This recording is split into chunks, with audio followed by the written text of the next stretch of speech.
Shalom sahabat yang diberkati oleh Tuhan Yesus. Apa kabar di hari ini? Saya percaya bahwa semua sahabat dalam keadaan yang baik. Mari kita dengarkan podcast berikut ini sebelum kita beraktivitas. Halo semua, di mana saja berada. Hari ini kita bertemu lagi.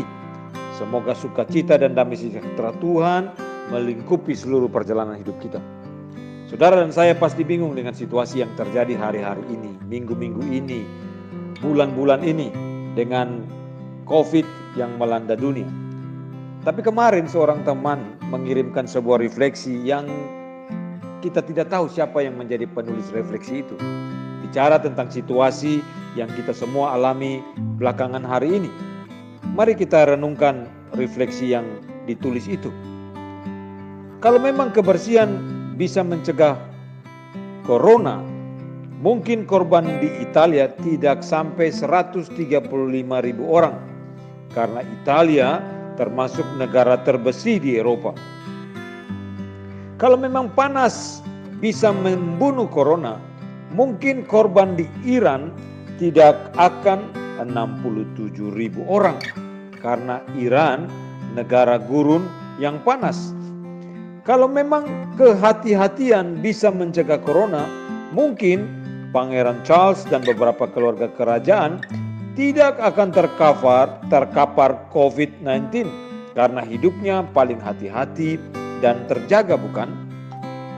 Dan kalau memang orang yang cuek dan sembrono pola hidupnya pasti kena corona, mungkin para pengamen jalanan, kuli-kuli pasar dan para pedagang pasar tradisional sudah pada tersungkur semua.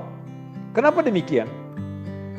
Mungkin jawabannya karena hidup ini tidak harus selalu sejalan dengan teori, teknologi, dan akal manusia.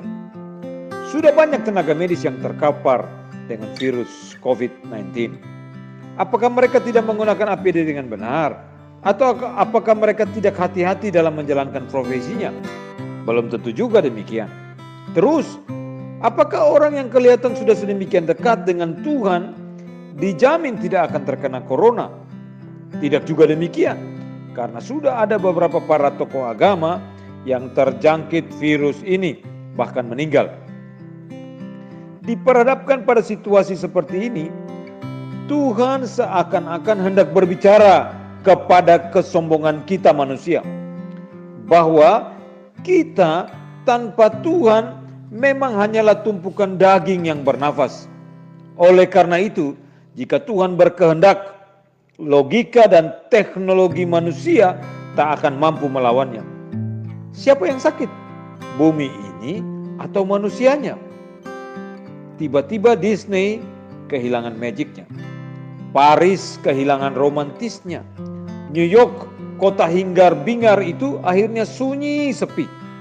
Tembok Cina tidak lagi menjadi benteng yang kokoh, dan Mekah yang berdesak-desakan mendadak kosong. Pelukan dan ciuman tiba-tiba menjadi senjata. Tidak mengunjungi orang tua dan teman menjadi tindakan cinta.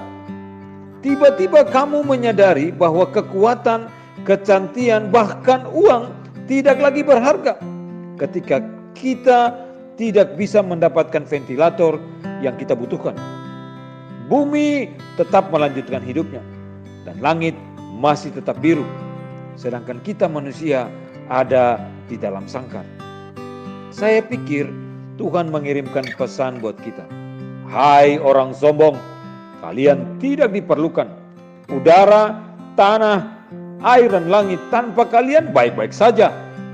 Kalian keluar dari sangkar, nanti ingatlah bahwa kalian adalah tamuku, bukan tuanku.